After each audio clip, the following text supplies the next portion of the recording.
Em nome do Pai, do Filho e do Espírito Santo. Amém. Vinde, Espírito Santo, enchei os corações dos vossos fiéis, acendei neles o fogo do vosso amor, enviai o vosso Espírito, e tudo será criado, e renovareis a face da terra.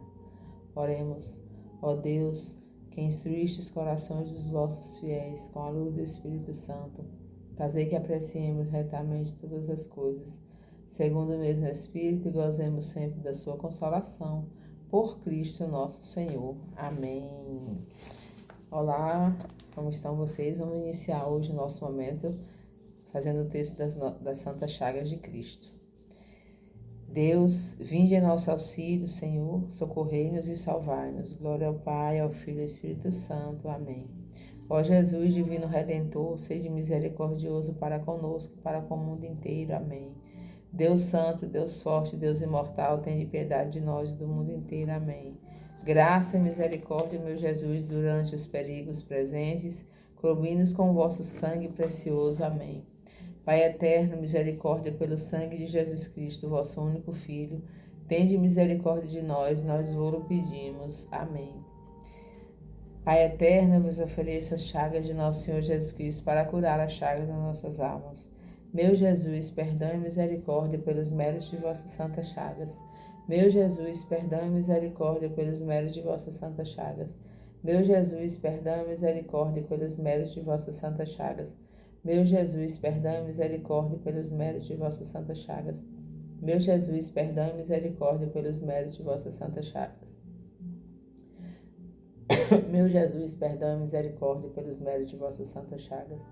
Meu Jesus, perdão e misericórdia pelos méritos de vossas santas chagas. Meu Jesus, perdão e misericórdia pelos méritos de vossas santas chagas. Meu Jesus, perdão e misericórdia pelos méritos de vossas santas chagas. Meu Jesus, perdão e misericórdia pelos méritos de vossas santas chagas. Pai eterno, eu vos ofereço as chagas de nosso Senhor Jesus Cristo para curar as chagas de nossas almas. Meu Jesus, perdão e misericórdia pelos méritos de vossas santas chagas. Meu Jesus, perdão e misericórdia pelos méritos de vossas santas chagas. Meu Jesus, perdão e misericórdia pelos méritos de vossas santas chagas. Meu Jesus, perdão e misericórdia pelos méritos de vossas santas chagas. Meu Jesus, perdão e misericórdia pelos méritos de vossas santas chagas. Meu Jesus, perdão e misericórdia pelos méritos de vossas santas chagas. Meu Jesus, perdão e misericórdia pelos méritos de vossas santas chagas. Meu Jesus, perdão e misericórdia pelos méritos de vossas santas chagas. Meu Jesus, perdão e misericórdia pelos méritos de vossas santas chagas. Meu Jesus, perdão e misericórdia pelos méritos de vossas santas chagas. Pai eterno, eu vos ofereço as chagas de nosso Senhor Jesus Cristo para curar as chagas das nossas almas. Meu Jesus, perdão e misericórdia pelos méritos de vossas santas chagas. Meu Jesus, perdão e misericórdia pelos méritos de vossas santas chagas. Meu Jesus, perdão e misericórdia pelos méritos de vossas santas chagas. Meu Jesus, perdão e misericórdia pelos méritos de vossas santas chagas. Meu Jesus, perdão e misericórdia pelos méritos de vossas santas chagas. Meu Jesus, perdão e misericórdia pelos méritos de vossas santas chagas. Meu Jesus, perdão e misericórdia pelos méritos de vossas santas chagas. Meu Jesus, perdão e misericórdia pelos méritos de vossas santas chagas. Meu Jesus, perdão e misericórdia pelos méritos de vossas santas chagas. Meu Jesus, perdão e misericórdia pelos méritos de vossas santas chagas. Pai eterno, eu vos ofereço as chagas de nosso Senhor Jesus Cristo para curar as chagas de nossas almas. Meu Jesus, perdão e misericórdia pelos méritos de vossas santas chagas. Meu Jesus, perdão e misericórdia pelos méritos de vossas santas chagas. Meu Jesus, perdão e misericórdia pelos méritos de vossas santas chagas. Meu Jesus, perdão e misericórdia pelos méritos de vossas santas chagas. Meu Jesus, perdão e misericórdia pelos méritos de vossas santas chagas. Meu Jesus, perdão e misericórdia pelos méritos de vossas santas chagas. Meu Jesus, perdão e misericórdia pelos méritos de vossas santas chagas. Meu Jesus, perdão e misericórdia pelos méritos de vossas santas chagas. Meu Jesus, perdão e misericórdia pelos méritos de vossas santas chagas. Meu Jesus, perdão e misericórdia pelos méritos de vossas santas chagas. Pai eterno, eu vos ofereço as chagas de nosso Senhor Jesus Cristo para curar as chagas de nossas almas. Meu Jesus, perdão e misericórdia pelos méritos de vossas santas chagas. Meu Jesus, perdão e misericórdia pelos méritos de vossas santas chagas. Meu Jesus, perdão e misericórdia pelos méritos de vossas santas chagas. Meu Jesus, perdão e misericórdia pelos méritos de vossas santas chagas. Meu Jesus, perdão e misericórdia pelos méritos de vossas santas chagas. Meu Jesus, perdão e misericórdia pelos méritos de vossas santas chagas. Meu Jesus, perdão e misericórdia pelos méritos de vossas santas chagas. Meu Jesus, perdão e misericórdia pelos méritos de vossas santas chagas. Meu Jesus, perdão e misericórdia pelos méritos de vossas santas chagas. Meu Jesus, perdão e misericórdia pelos méritos de vossas santas chagas. Pai eterno, eu vos ofereço as chagas de nosso Senhor Jesus Cristo para curar as chagas de nossas almas. Pai eterno, eu vos ofereço as chagas de nosso Senhor Jesus Cristo para curar as chagas de nossas almas. Pai eterno, eu vos ofereço as chagas de nosso Senhor Jesus Cristo para curar as chagas de nossas almas. Em nome do Pai, do Filho e do Espírito Santo. Amém. Nesse texto que a gente reza, né? Pedindo perdão e misericórdia nas chagas, pelas chagas de nosso Senhor Jesus Cristo, nós colocamos sempre. Às vezes eu esqueço de falar, mas a gente sempre coloca os nossos erros. Os erros que a gente mais comete dentro de uma sala de aula, os erros que a gente comete dentro do nosso ambiente familiar, os erros que a gente comete perante a sociedade, os erros que a gente comete diante de nosso Deus. Então a gente sempre coloca os nossos erros diante, pedindo pelas chagas de nosso Senhor Jesus Cristo, pedindo a misericórdia dele. A misericórdia dele, de Jesus, enquanto ele está aberto a isso, é melhor do que o julgamento. A gente não pode esquecer que virá um dia em que nós seremos julgados por nossas ações. Esse dia eu estava lendo a Bíblia, eu não me recordo de passagem, mas eu já vi alguns padres falando sobre isso também, que no final dos tempos tudo será revelado. Tudo que a gente faz de errado e tudo que a gente faz de bom vai ser revelado, tudo. Então, se a gente acha às vezes que o que a gente faz fica escondido, o que eu faço sozinha, o que eu faço com um aluno que ninguém viu, tudo será revelado, nada vai ficar escondido. Então, se você não estiver preparado para isso, que ninguém está, né? Deus vai mostrar você do jeito que você é. Ele não vai nos mostrar essa caricatura que eu tenho de, às vezes, de boa pessoa, não. Ele vai mostrar quem eu sou de verdade.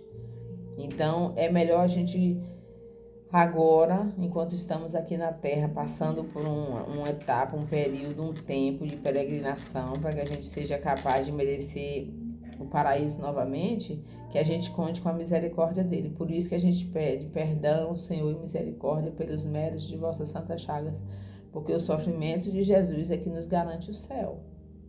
Então, se a gente não quiser passar vergonha no final dos tempos, onde tudo será revelado, a gente tem que ir consertando muita coisa e pedindo a Deus perdão por muita coisa. Aonde? Na confissão. Se confesse, vá no padre, quebre esse orgulho que você tem, né, que nós temos, nós somos orgulhosos, e a gente tem que quebrar esse orgulho e pedir perdão a Deus. Senhor, me perdoe e arrependido, né?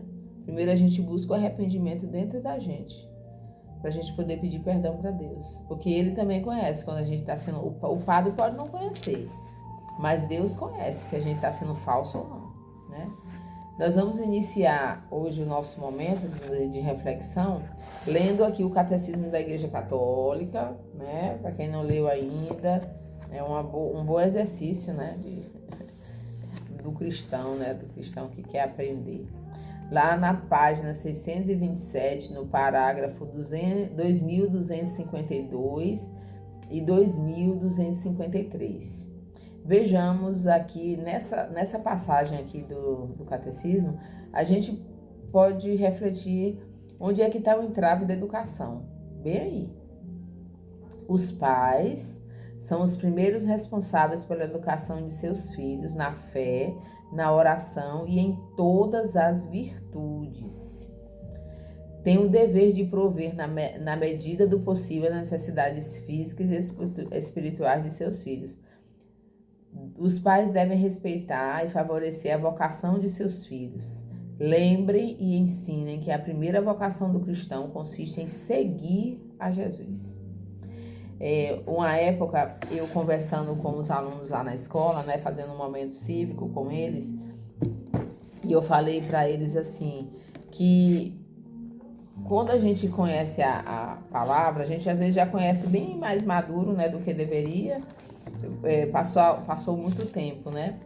Mas se a gente realmente soubesse o que a gente estava fazendo aqui na Terra, ou tivesse pelo menos interesse, nós íamos entender que quando uma criança nasce, a primeira coisa que a gente deveria falar para ela é: olha, você nasceu e um dia você vai voltar para o céu. Aí a gente deveria se preocupar primeiro de tudo com a vocação cristã, o lado cristão do seu filho, né? Somos pais. Então, qual é a minha preocupação? É que meu filho volte para Deus. Então, se os pais entendessem isso e colaborassem com isso, a escola seria diferente. Então, aqui na Terra é uma bagunça. Nós temos aqueles que nem se lembram, nós temos aqueles que cobram demais, nós temos aqueles que são mais duros e aqueles que são largados demais. E aquele meio termo, né? Meio lá, meio cá. Então, assim, o segredo de uma boa sala de aula está na forma como os pais lidam com a educação dos filhos. E hoje a gente vê que a educação dos filhos, ela vai assim, coloca eu morava na Bahia e lá tem muita ladeira, né? Lá na cidade que eu morava, no sul da Bahia. Então, se eu colocasse uma bola na ladeira que eu morava na ladeira alta, a bola saía descendo, ia parar lá embaixo. Então, é mais ou menos assim, a educação hoje está indo assim, né? E a escola está tendo que consertar muita coisa, a escola está tendo que melhorar muita coisa, a escola está tendo que lidar muita coisa, e o professor também é gente, o professor também é um ser humano, e o professor também tem seus problemas, e o professor também tem seus dilemas, e o professor também tem seus transtornos, e o professor também tem problemas, às vezes, que precisa de um psicólogo, de um psiquiatra, de remédio para dormir, de remédio para sobreviver, de dor aqui, dor ali, dor acolá. E ali está a sala de aula na sua frente e você tem que lidar com tudo aquilo e você não sabe muito o que fazer. Então, a nossa preocupação primeira, enquanto pai, e eu sei que a maioria dos professores, eu acho que uma grande maioria, são pais. Então, como é que eu educo meus filhos? Eu cobro dos meus filhos aquilo que eu cobro do meu aluno? Eu tenho 2 filhas e eu cobro delas aquilo que eu cobro dos meus alunos. Olha, vocês não me passem vergonha. Eu trabalho numa escola, eu sei o que é um aluno bom, o que é um aluno ruim. Uma vez a minha filha mais velha, ela se envolveu, não em uma briga, mas em uma situação bem complicada para mim, né?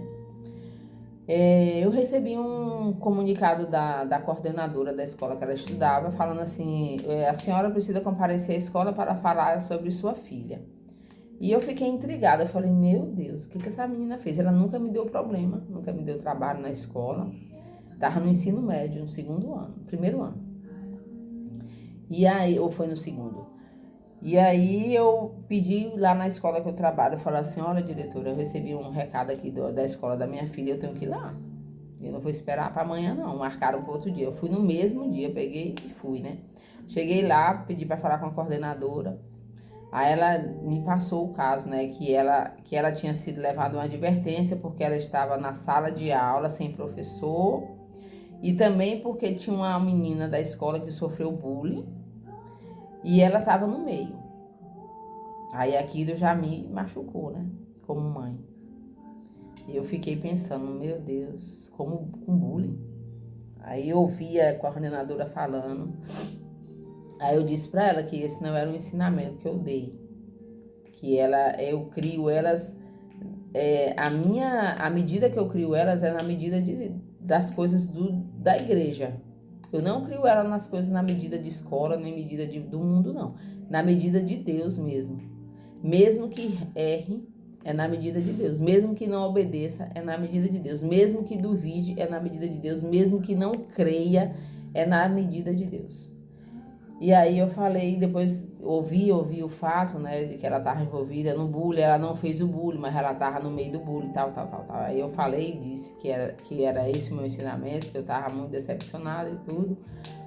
Assinei um termo e vim embora. Aí quando ela chegou de tarde, aí eu fui conversar com ela, né, eu falei, olha filha, me explica. Ela disse, não, tinha uns meninos lá fazendo bullying, eu tava no meio. Eu falo, e você fez o quê? Não, mas eu não tava fazendo, mas você fez o quê pela menina? Você abriu a boca para dizer assim, nossa, que coisa feia, não façam isso é errado. Não. Então, quando a gente vê uma coisa acontecendo injusta, que a gente não se coloca, a gente erra junto com quem fala, né? Eu erro junto com quem fez. Então, assim, eu fiquei muito decepcionada pela atitude dela, de ver alguém sofrendo. Eu falei, e se fosse batendo? Se tivesse espancando a menina? Não ia fazer nada, ia deixar ela apanhar sozinha? Então, assim, muitas vezes a gente se coloca na situação de que eu não fiz, eu vi quem fez, mas eu não fiz, então eu tô salvo. Não. A injustiça não pode ser assim. Então, dentro de uma escola, às vezes a gente tem um aluno que defende o outro aluno e às vezes a gente fala mal dele. O espírito de justiça, né? E felizes os justos, né? Jesus fala lá no Evangelho. E nós sabemos que nós temos dentro de uma sala de aula alguns alunos que são ateus, outros que são pagãos, outros que nunca nem ouviram falar de Deus. Então, como é que você quer conduzir esse ambiente? Se você não falar uma única linguagem que todos vão entender o que você está dizendo, você nunca vai conseguir nada ali. Só se for pela pressão, pela forma como que você pune, na base da coerção. Aí às vezes você consegue, do grito, né? Ali, às vezes, uma escola mais rígida, muita advertência, você vai ser expulso. Aí, às vezes, a mãe já disse, se você não sei o que, eu não vou te botar mais para estudar. Se você fizer isso assim, você vai morar lá com seu pai, lá naquele interior, você vai morar com aquela madrasta ruim. Essas são as retaliações que a maioria das famílias fazem com os filhos. Não, se eu não dou conta mais dele, professora, vou mandar ele morar com o pai. Ele não me obedece. Tem alguma coisa errada. Umas vezes eu ouvi de um aluno, tinha um aluno nosso, ele era um menino assim, meigo, um menino bom, tinha suas dificuldades quanto à aprendizagem, mas assim, um menino educadinho, né? Aí conheceu um outro que também era meio revoltado, juntou os dois, aí os dois começaram a fumar, os dois começaram a fazer coisa errada. Aí um dia eu conversando com ele, eu falei pra ele, nossa, mas você tem que ter pelo menos piedade da sua mãe. Aí ele disse assim, a minha mãe nem liga pra mim, ela só liga pra aquele homem dela, aquele macho dela, foi assim que ele falou. Aí doeu, caiu em mim, eu falei, nossa, por que você tá falando assim? Não, ela não tá nem aí pra mim não, eu saio, chega a hora que eu quiser. Ele tinha o quê? 12 anos. Então esse é o ensinamento que nós temos. Aí esse menino chega numa sala de aula, é lógico que o professor não vai conseguir dar aula pra ele. Por quê? Porque a postura de autoridade que ele tem, que deveria ser a mãe dele, independente dela ser casada ou morar junto com o pai dele ou não, ela foi quebrada.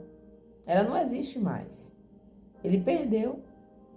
Então, assim, todo mundo que chegar na frente dele com aquele sistema de autoridade, ele vai rebater mesmo, ele vai ser ignorante, ele vai xingar. Se ele já tem uma educação assim.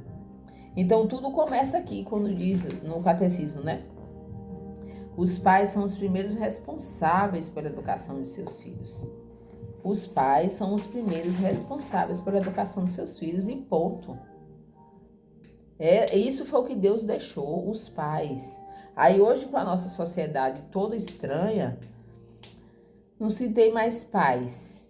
Tem pai, tem mãe, tem mãe, né? Que é a mãe e o pai que é o pai e a mãe. É assim que eu vejo os meninos falando, não, ele tem pai, não, ele tem mãe. Então, assim, tá tudo diferente. E olha que uma mãe tomar o papel de um pai e de uma mãe é muito difícil. A figura do pai é importante. Por mais que ele não seja aquele pai muito presente ali na bronca, mas a figura dele é importante dentro de uma casa. E o mundo, no seu pecado, destruiu isso. O pecado destrói tudo. Tudo. O pecado causa tudo de ruim que tem na terra. Tudo de ruim que tem na terra é o pecado que causa, é o nosso pecado, é o pecado que a gente vai cometendo todo dia. Os pecados de estimação que a gente tem e os pecados que a gente vai fazendo por erro nosso mesmo. Então a gente precisa entender isso. Aí eu trouxe a leitura aqui de Mateus. Na semana passada nós vimos sobre a traição de Judas, né? Que ele, para entregar Jesus, ele deu um beijo, né, no rosto de Jesus, e é com um beijo que tu entrega o filho do homem, né? Jesus fala para ele. E aí hoje nós vamos ver a negação de Pedro, né? Pedro negou Jesus e a gente vai ver a diferença. Judas traiu Jesus, entregou Jesus e não se arrependeu, ou se teve arrependimento, ele não demonstrou. Ele preferiu tirar a própria vida. Já Pedro, ele fez aquilo que muitos de nós fazemos, né? Que lá no Evangelho de São Mateus, no capítulo 26, no versículo 69 a 75. Eu vou ler só a segunda parte, tá? Da negação de Pedro. Depois que prenderam Jesus, né, e bateram nele, aquela tragédia, né, que a gente tem que, quando a gente vê a cena ou lê sobre a prisão de Jesus, sobre o sofrimento dele, a gente deveria chorar todas as vezes, porque eu estou aqui, né. Enquanto isso, Pedro estava sentado no pátio, aproximou-se dele uma das servas, dizendo: também tu estavas com Jesus o Galileu. Mas ele negou publicamente nestes termos: não sei o que dizes. Dirigia-se ele para a porta a fim de sair, quando outra criada o viu e disse aos que lá estavam: este homem também estava com Jesus de Nazaré. Pedro, pela segunda vez, negou com juramento: eu nem conheço tal homem. O conjuramento é: eu juro, né? Eu juro que eu nem conheço este homem. Pouco depois, os que estavam ali aproximaram-se de Pedro e disseram: sim, tu és daqueles. Teu modo de falar te dá a conhecer. Pedro então começou a fazer imprecações, jurando que nem sequer conhecia tal homem. E neste momento o galo cantou. Pedro recordou-se do que Jesus lhe dissera: antes que o galo cante, tu me negarás 3 vezes. E saindo chorou amargamente. Sabe o que é chorar amargamente, né? E aqui nessa parte do Evangelho não diz, mas nesta hora que ele negou Jesus 3 vezes, que o galo cantou, Jesus está sendo puxado, né? Para ir lá de novo ser julgado. E ele olha para Pedro com aquele olhar, gente, o olhar de Jesus. O olhar de Jesus para minha traição e para minha negação. Na semana passada nós falamos: Senhor, se o Senhor não ficar comigo, eu te vendo e eu te traio. Senhor, se o Senhor não ficar comigo, eu te vendo e eu te traio o tempo todo. Então, nós temos aí essas duas pessoas. Judas, que vendeu Jesus e morreu, literalmente. E nós temos Pedro, que também negou Jesus e também morreu. Só que morreu por dentro. Sabe o que é você amar uma pessoa? Você diz que ama, e quando você vai lendo o Evangelho, você vai ver, ele fala: eu tô pronto, vamos lá, eu tô pronto, eu sou capaz de morrer pelo Senhor. Onde é que o Senhor for, eu vou. Não vou deixar que ninguém te maltrate, né? Pedro tinha esses impulsos. E Jesus, e isso é um ensinamento pra gente, porque ele vem mostrar que Deus não trabalha nos nossos impulsos. Ele trabalha na hora que eu viro a minha cabeça, inclino e falo: Senhor, eis-me aqui. Eu sou teu escravo, né? E eram 12. Nós temos a leitura dos evangelhos, falam só de 3. Nós temos a leitura do evangelho que fala de Judas, que traiu, vendeu e traiu, né? Nós temos a leitura do Pedro, que traiu Jesus, negando, que é uma traição também. E nós temos o João, que é o discípulo que acompanhou Jesus em todo o Calvário, do lado de Nossa Senhora. Então, desses 3 aí, com quem mais que a gente se identifica? Né? Como professor, na sala de aula, eu sou o Judas, eu sou o Pedro, eu sou o João. Porque para a sala de aula eu também levo Jesus, mas lá na sala de aula eu não falo de Jesus. Não posso falar de religião aqui, porque a escola é laica, né? Eu sempre escutei falar isso. A escola é laica, eu não falo de religião. Mas só que a Constituição brasileira, ela é laica, as escolas são laicas, porque antes o país professava, era uma fé mais forte. Por exemplo, o maior número de cristãos que existia no Brasil eram católicos. Depois de um certo tempo, os evangélicos foram crescendo, outras denominações religiosas, aí o Brasil deixou de ser mais católico e passou a ser laico, ou seja, não tem uma religião predominante. É isso que está escrito lá, porque eu já pesquisei. Não tem uma religião predominante, isso se chama laico. Laico não quer dizer que eu não possa falar, laico não quer dizer que eu não possa professar, porque se alguém me proibir de professar minha fé, ele está cometendo um crime, né? É lógico que eu também não vou, eu gostaria, né? Mas eu vou levantar a bandeira do católico lá. Mas eu posso falar uma linguagem que todos entendem, que eu até falei nesse vídeo. Qual é a linguagem que todos vão entender? A linguagem do amor. E não é o amor que o mundo prega, é o amor que Jesus prega. É o amor de olhar para o outro e ver Jesus nele. O olhar de Santa Teresa, de Madre Teresa de Calcutá, e ela olha para o outro, ela olha para aquele mendigo, ela olha para aquele homem de rua, ela olha para aquela pessoa que está passando miserável, passando muita necessidade, e ela vê Jesus. Vendo Jesus, a gente suporta o mau cheiro do mendigo. Vendo Jesus, a gente suporta a doença do outro. Vendo Jesus, a gente suporta a situação de condição física do outro. Vendo Jesus. Se a gente não vê Jesus no outro, a gente nunca vai conseguir compreender o ser humano. E até porque, mesmo que a gente saiba que todos deverão ser batizados, né? Mas a gente sabe que a misericórdia de Jesus, de Deus, alcança todos.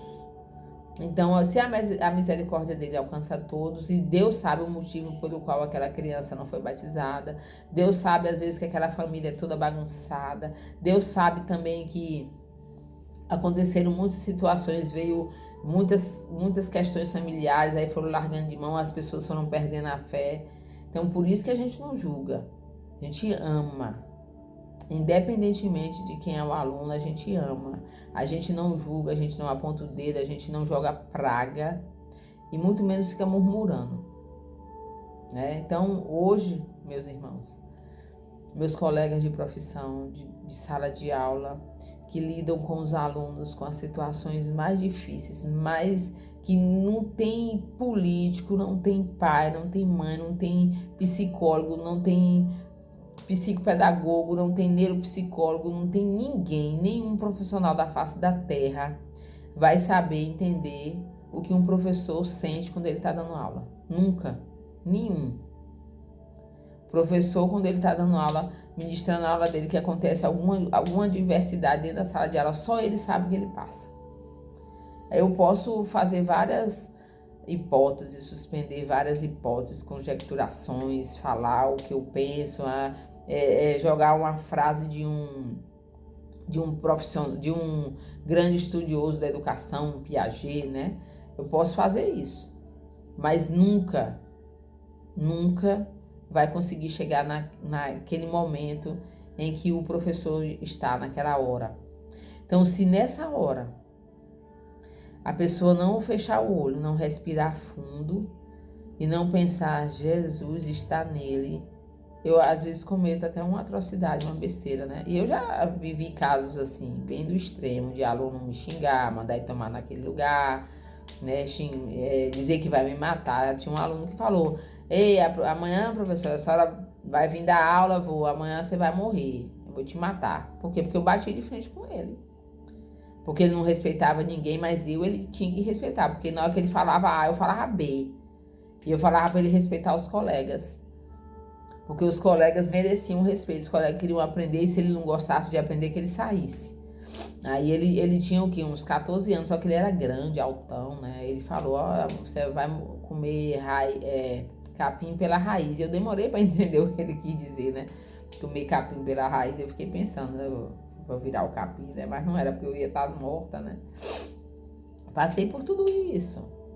Mas eu sempre, graças a Deus, eu sempre tive Deus comigo mesmo, porque eu não tenho outra explicação. Ninguém me pegou pela mão e disse assim, olha, eu vou te ensinar a dar uma aula. É assim que você faz. Tudo que eu aprendi na faculdade serviu para muito pouca coisa. Então, tenho certeza absoluta, olhando para trás, olhando para a minha trajetória, que era Deus me sustentando naquilo ali, era Deus me conduzindo. Mesmo eu não entendendo, mesmo eu não sendo tão íntima dele como hoje, demorou-se muitos anos para eu entender o que eu estava fazendo aqui na Terra, né? Então, às vezes, a gente perde a oportunidade de falar para o outro, você está aqui na Terra para cumprir alguma coisa. Você não está aqui a passeio, você não veio para cá para ficar rico, para ficar milionário, para ganhar na Mega Sena, para ter os seus milhões na sua conta. A gente não veio para cá para isso. Nós nascemos por um propósito. Qual é o seu propósito? Então, dentro de uma sala de aula, a gente tem que entender o propósito.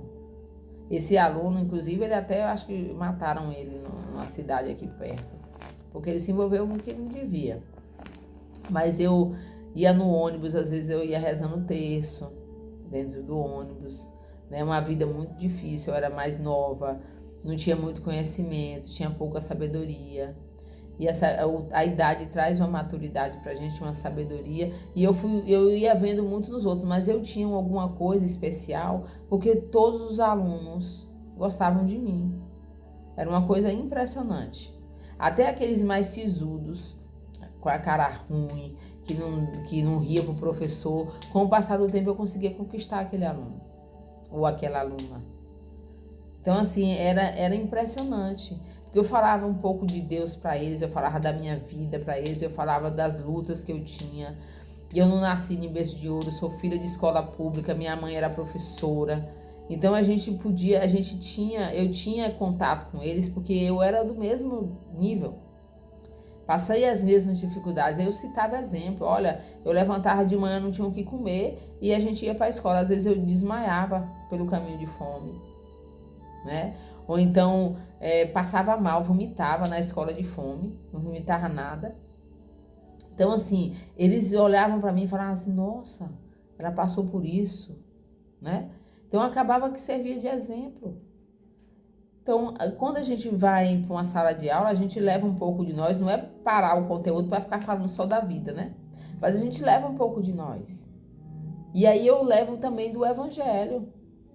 O Evangelho, por incrível que pareça, mesmo eu sendo mais leiga do que o que eu sou hoje, mas vamos dizer assim,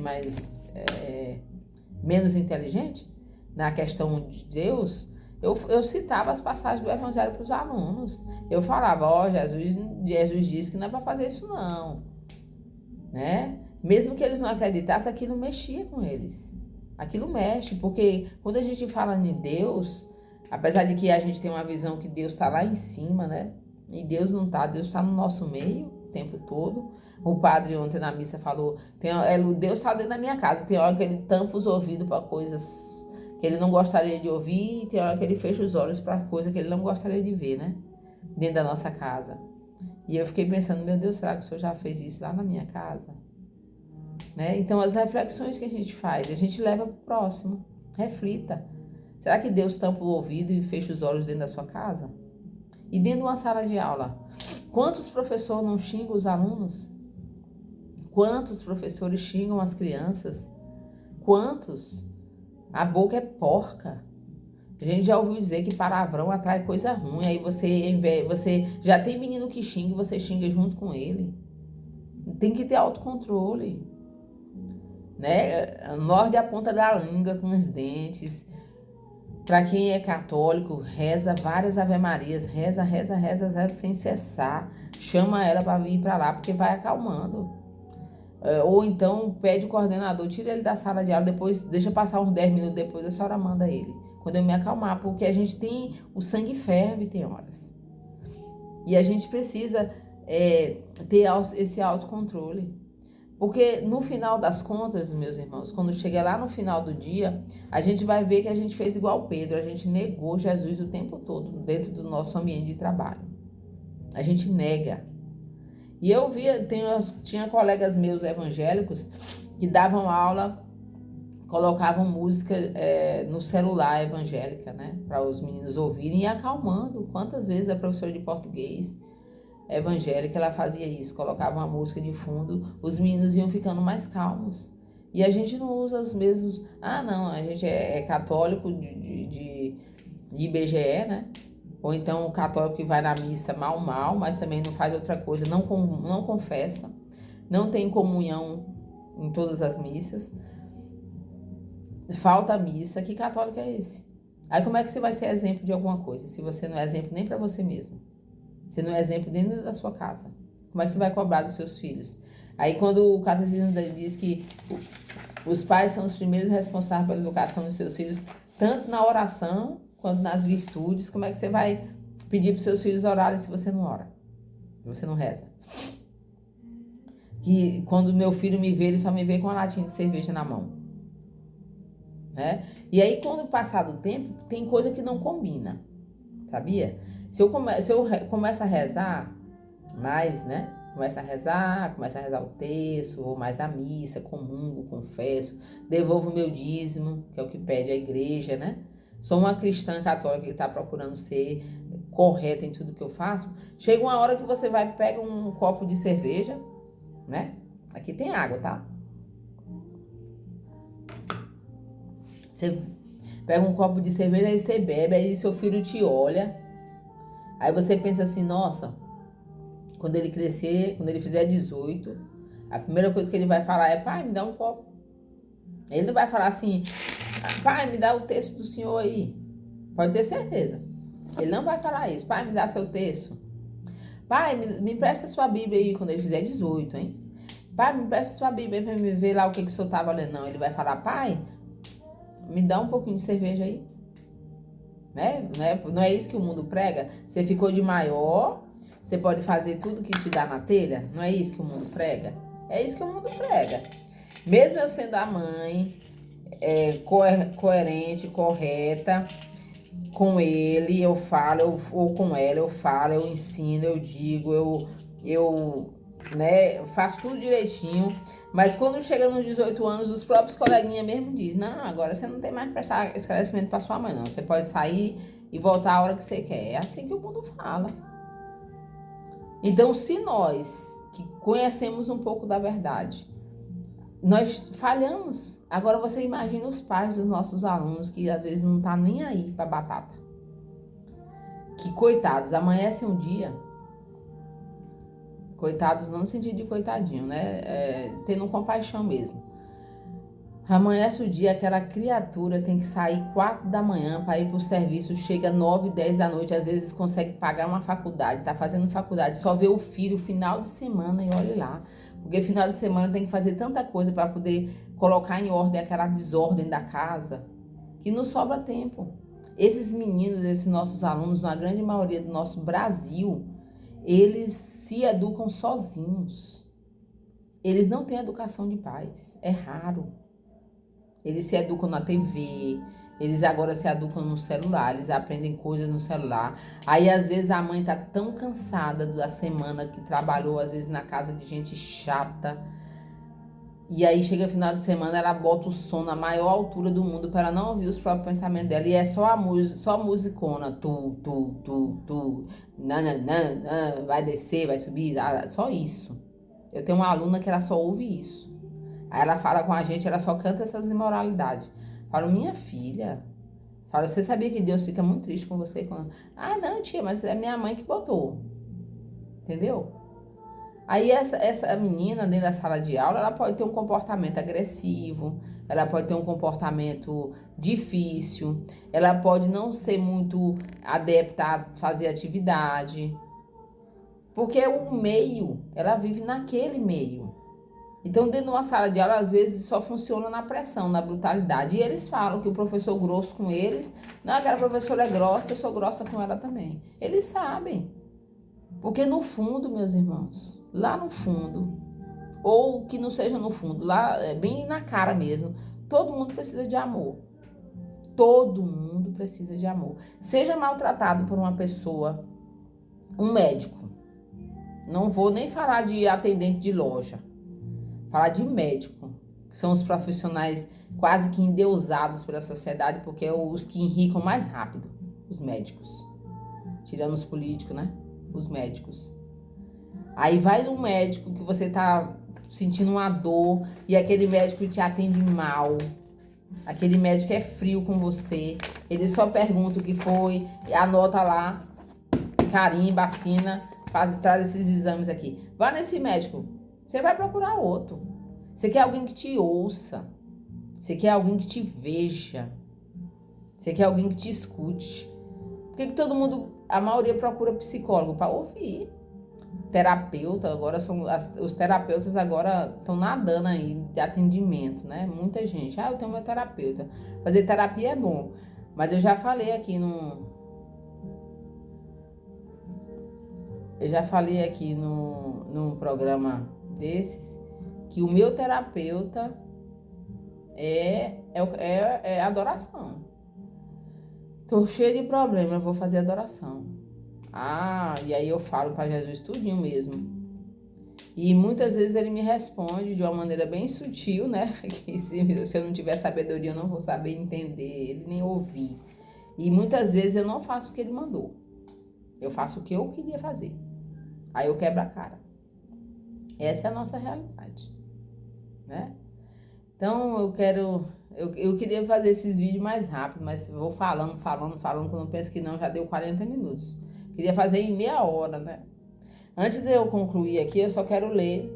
Tem uma música na internet de um rapaz chamado Plínio. Eu não sei se é Plínio Corrêa, mas Plínio. Você bota assim, música Plínio, aparece lá. Que diz assim: no silêncio onde o tempo se desfaz, ouço um eco vindo além do cais. No vento há um sussurro a me chamar. No pó da estrada vejo teu olhar. Quem sou eu? Um grão na imensidão, buscando abrigo em tuas mãos? És o sopro que acende a razão, a luz que atravessa a escuridão. Se tudo é vaidade, um breve soprar, em ti encontro que não vai passar. A lua dança sobre o mar sem fim, como a tua graça sobre mim. O tempo corre, mas em ti eu sei que cada passo é um eterno rei. O que é o homem sem teu amor? Um viajante sem direção. Mas ao te encontrar, Senhor, transformas pó em redenção. És o verbo antes de existir, o começo e o porvir. Se tudo se apaga, se tudo se vai, em ti minha alma sempre há de estar. Ouçam essa canção, vocês vão ver que lindo. Ouçam pensando nas palavras que ele vai falando. É muito lindo. Você saber que você é um pó. E você saber que tudo aqui vai passar, que tudo aqui tem fim. Só em Deus você vai ter a eternidade, só em Deus. Né? Porque eu não vou dar ibope aqui para o que não presta, mas só em Deus a gente tem a eternidade de verdade. Então, meus irmãos, foi muito bom partilhar com vocês esse momento. Eu espero que sirva, né? Nós estamos numa época tão difícil. Sirva para alguém, sirva para você, sirva para mim, sirva para minhas filhas no futuro. Refletir, a gente tem sempre que estar refletindo. Então, que vocês fiquem em paz, que vocês tenham um resto de semana bom e um início de semana melhor ainda. Que vocês sejam fortes, sejam firmes, não percam a fé. O mundo pode estar desabando, não abandonem Deus. Não abandonem. Eu tô triste, eu tô sofrendo, tá doendo, eu tô cheio de problemas, mas eu não abandono a Deus. Não abandona. A minha tristeza eu não abandono. Para quem que eu vou? A quem que eu vou pedir ajuda? A quem? Só a Deus. Então, que Jesus misericordioso tenha compaixão de nós, que Ele perdoe os nossos pecados, Ele nos conduz à vida eterna. Amém. Fiquem firmes, fiquem fortes, fiquem com Deus e perseverem na fé. Em nome do Pai, do Filho e do Espírito Santo. Amém. Uma Ave Maria, para que Nossa Senhora seja a nossa medianeira, que ela nos leve até Jesus. Ela nos leva até Jesus. Ave Maria, cheia de graça, o Senhor é convosco. Bendita sois vós entre as mulheres, e bendito é o fruto do vosso ventre, Jesus. Santa Maria, Mãe de Deus, rogai por nós, pecadores, agora e na hora de nossa morte. Amém. Um abraço para vocês e bom trabalho.